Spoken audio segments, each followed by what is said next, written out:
मित्रांनो, तुमचं पुन्हा एकदा सुमिरित मराठी ह्या यूट्यूब चॅनेलवर स्वागत आहे. आजची कथा सुरू करण्यापूर्वी जर कोणी ह्या चॅनेलवर पहिल्यांदाच आले असाल आणि अजूनही सबस्क्राईब केले नसेल तर नक्की सबस्क्राईब करा. धन्यवाद.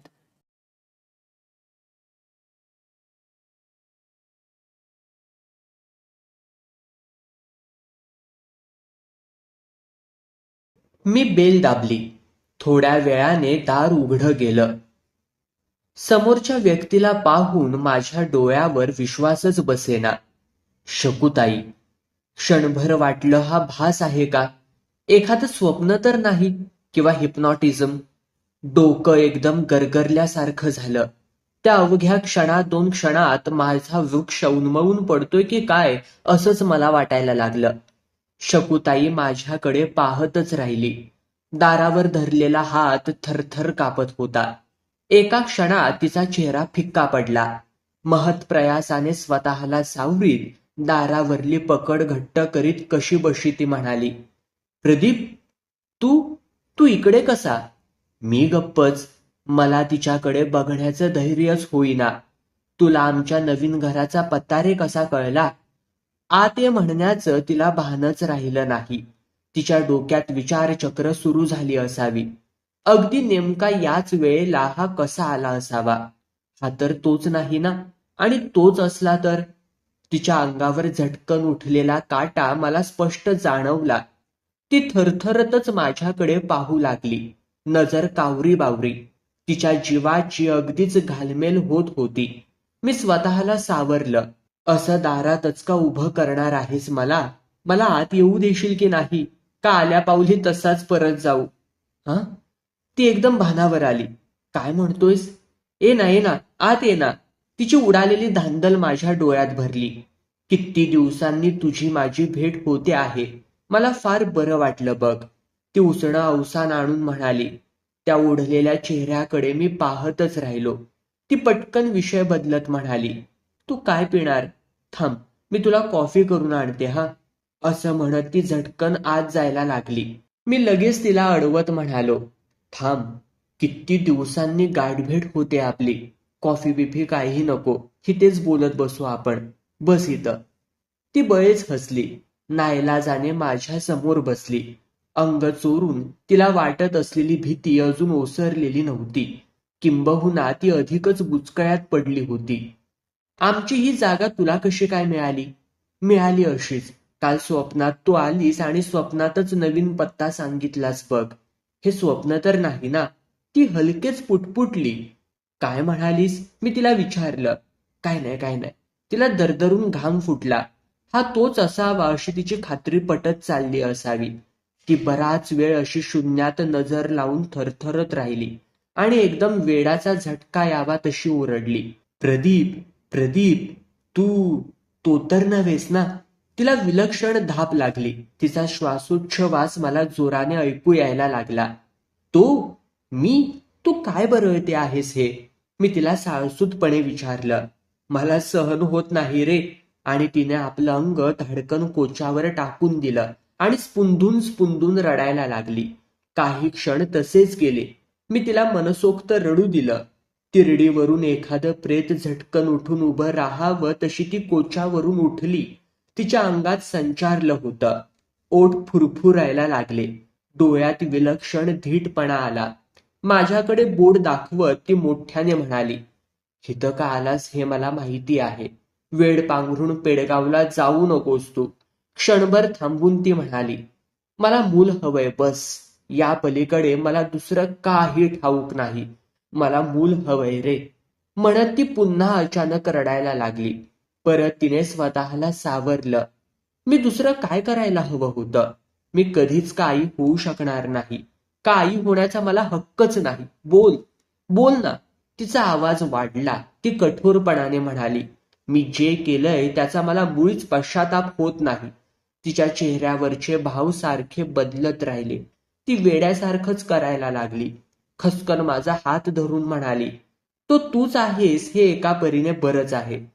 अगदी योग्य वेळेला तू भेटलास बघ. जवळ ये प्रदीप, जवळ ये. असं आवेगानं म्हणत तिने माझ्यावर झेपच घेतली. डोळ्याचं पातळ लवतं न लवतं तोच तिने मला कडकडून मिठी मारली. इतक्या जोरात तिने मला आपल्या कवेत घेतलं की तिच्या मिठीतून सुटण्याची धडपड करता करता मी अर्धमेला झालो. महत् प्रयासाने मी स्वतःची सोडवणूक करून घेतली. ती निश्चेष्ट झाली होती. तिचं लाकूड झालं होतं. पाणी शिंपडून तिला शुद्धीवर आणायला मला बराच वेळ लागला. थोड्या वेळाने तिने डोळे उघडले. मी तिला कोच्यावर तशीच लवंडून ठेवली. एक वार तिच्याकडे पाहिलं आणि मी तरातरा खोली बाहेर पडलो. जे आपण प्रत्येक क्षणाबरोबर हरवत असतो त्याचा जमा खर्च आपल्याला मांडताच येत नाही. तरातरा कंपनीत आलो. स्वतःच्या पाकिटातले पैसे काढून मी कॅशियर जवळ भरले आणि अशोकच्या केबिनमध्ये त्याच्या समोर जाऊन उभा राहिलो. अशोक, मला फार वाईट वाटतंय रे. उद्यापासून मला तुझ्याकडे काम करता येणार नाही. का रे बाबा, तुला कोणी काही बोललं का? तुला कोणी दुखावलं का? नाही रे, मी शांतपणे म्हणालो. तर मग तू स्वतःची एखादी कंपनी वगैरे खोललीस की काय? त्याने मला हसत हसत विचारलं. नाही, नाही, मला चेष्टा नको आहे. खरंच मला आता काम करण्याची इच्छाच नाही. अशोक सिरियस झाला. माझ्यासारखा उमदा माणूस हातचा घालवणं म्हणजे खूप काही गमावण्यासारखं होतं. याची अशोकला जाणीव होती. त्याने काळजीच्या सुरात मला विचारलं, पण अरे बाबा का? मला मूड नाही. मला बरं वाटत नाही. अरे एवढंच ना, मग थोडे दिवस विश्रांती घे की. जा कुठेतरी हवा बदलायला. माथेरानला नाहीतर महाबळेश्वरला. त्याने चढदिशी टेबलाजवळची बेल दाबली आणि म्हणाला, थांब, तुझ्यासाठी महाबळेश्वरला एक रूम रिझर्व करायला सांगतो. सॉरी अशोक, मी त्याला मध्येच अडवीत म्हणालो. माझा आता मूड परत येणं शक्यच नाही. माझा सिरियसनेस अशोकच्या लक्षात आला. तो बुचकळ्यात पडला. यातून काय मार्ग काढावा तेच त्याला कळेना. गंभीरपणे म्हणाला, तुझ्याकरिता मला काही करता आलं तर बरं वाटेल. ठीक आहे, तुझी मर्जी. असं म्हणून तो आशेने खाली मान घालून टेबलावरच्या काचेतून स्वतःचं प्रतिबिंब पाहत राहिला. योगायोग हे योगायोगच. ते टाळ म्हणता टाळता येत नाहीत. मी अशोकच्या कंपनीतून बाहेर पडलो. त्यानंतर दिनकरचीही नोकरी गेली.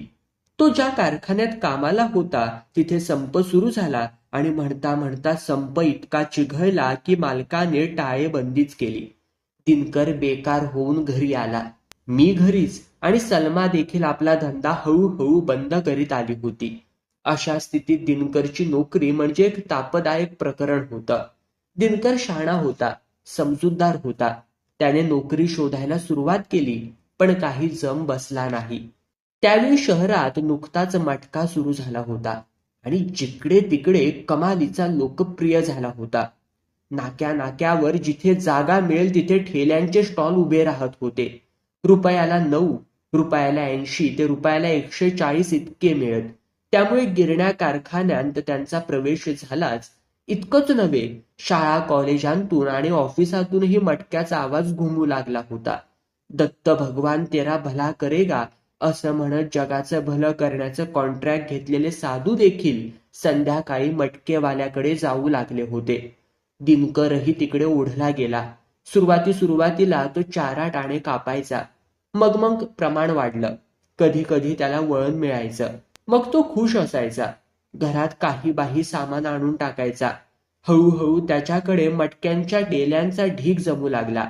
भोलाराम, लखपती, आसरा, जोकर, जोरदार, जय शंभो, चक्रम, जय जयकार, चॅम्पियन, अनाडी, मास्टर, मटका, शालीमार, खजाना, संडेली, रिपोर्टर वगैरे डेल्यांची त्याने स्वतंत्र फाईलच केली होती.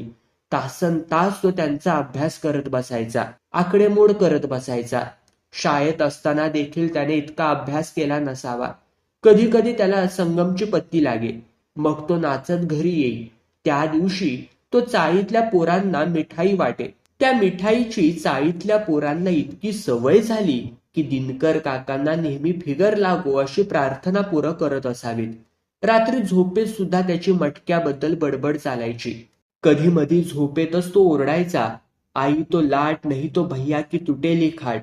त्या प्रसंगाने मी पार ढासळून गेलो होतो. एखाद्या आडदांड मुलाने सहज जाता जाता बागेतलं रोपटं उपटून टाकावं तसा मी मुळासकट उखडून जाऊन दूर फेकला गेलो. माझं खाण्यापिण्याकडलं लक्षच उडालं. वेळच्या वेळी दाढी करण्याची शुद्धच राहिली नाही. सतत विचाराने माझं डोकं भडाणून जायचं. एक वेगळा अनुभव घेण्याच्या ईर्षेने मी धावत सुटलो होतो खरा, पण मला मध्येच इतकी जोराने ठेच लागली की मी रक्तबंबाळ झालो.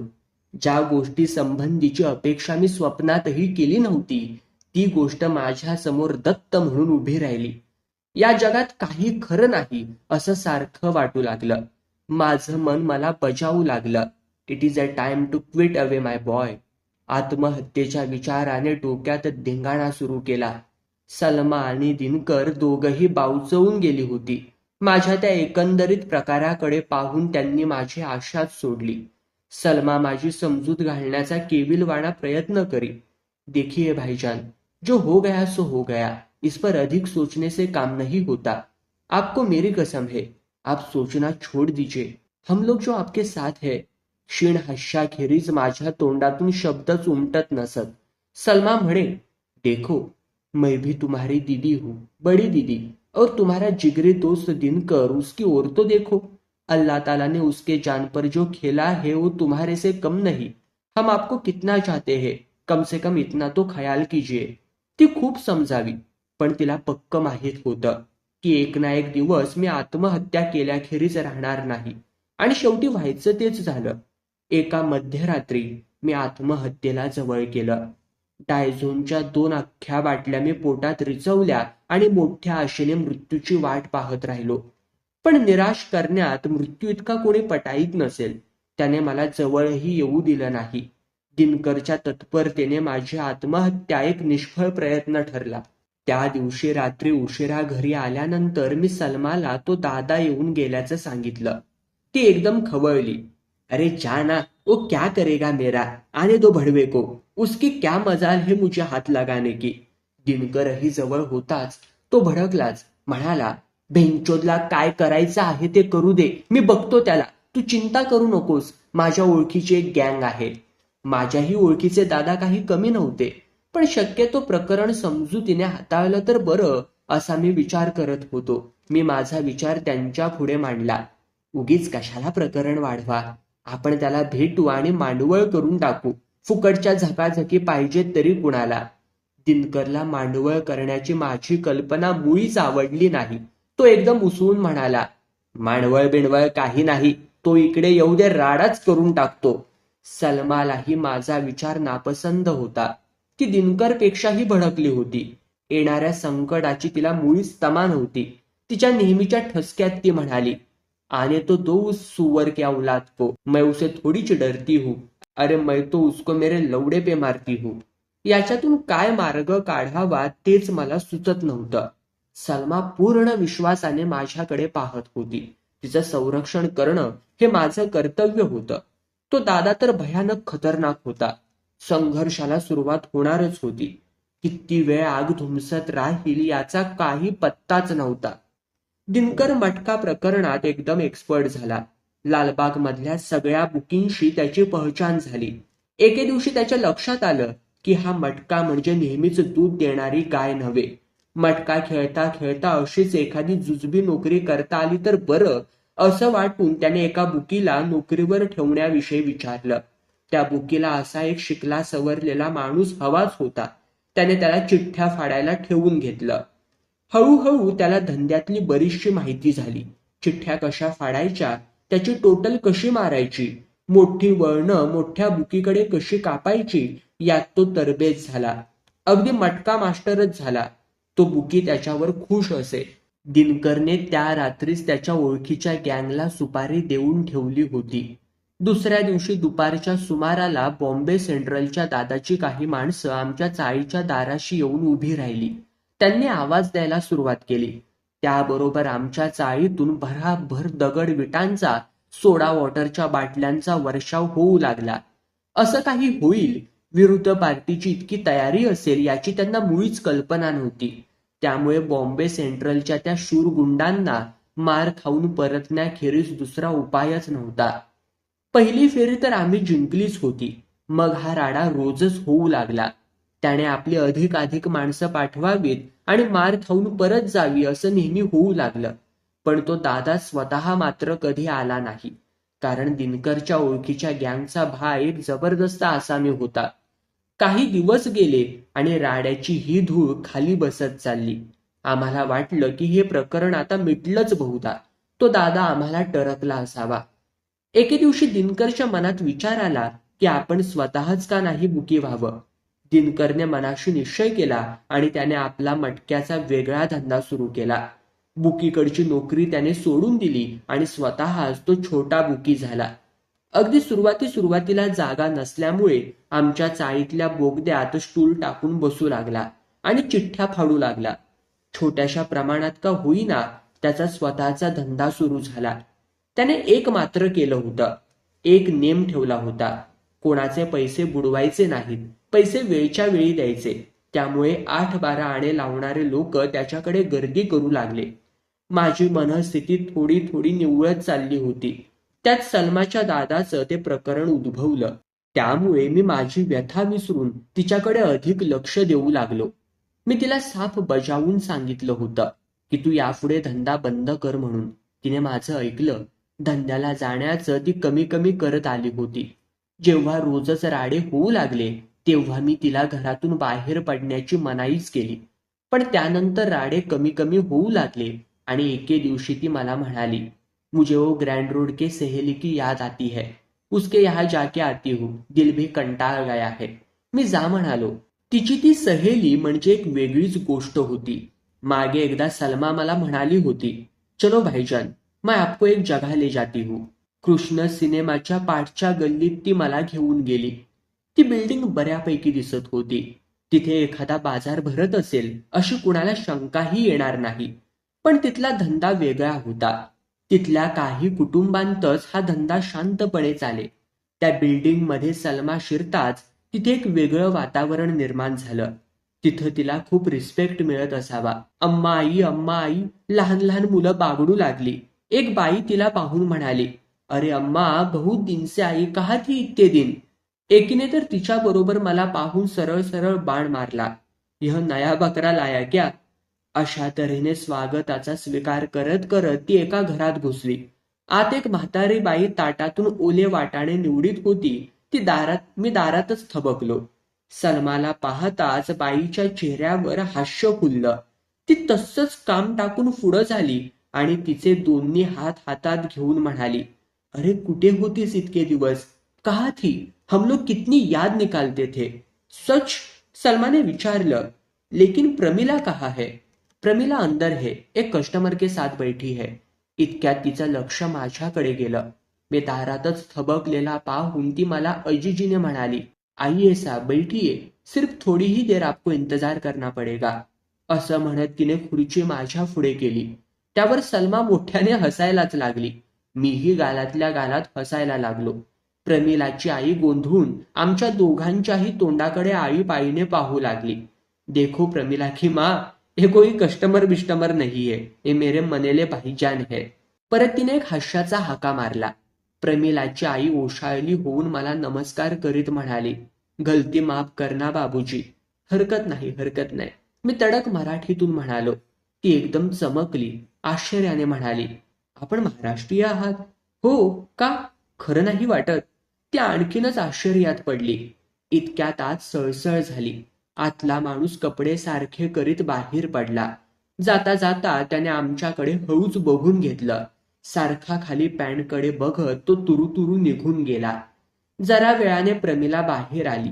सलमाचीनी तिची दृष्टादृष्ट होताच त्या दोघींनी एकमेकांना अक्षरशः मिठ्याच मारल्या. मी त्यांच्याकडे पाहतच राहिलो. तिने माझा प्रमिलाशी परिचय करून दिला. प्रमिलाच्या वडिलांची खॉक चाललीच होती. एकमेकींनी एकमेकींची खुशाली विचारली. सलमाने सरळ आपल्या पर्समध्ये हात घातला आणि काही नोटा काढून प्रमिलाच्या हातात कोंबल्या. प्रमिला आपला हात दडवू लागली. सलमा म्हणाली, देख प्रमिला, यह रख और बाबा के लिए दवाई ला. देख क्या हालत हो गई है उनकी. और तेरा भाई कहाँ है. उसको स्कूल से मत हटाना. प्रमिलाच्या आईच्या डोळ्यात पाणी तरारलं. प्रमिला सलमाला एकदम बिलगली आणि रडायलाच लागली. त्यावर सलमा म्हणाली, ऐसे रोते नहीं सयाने लोग. जा अंदर जा, पैसे रख.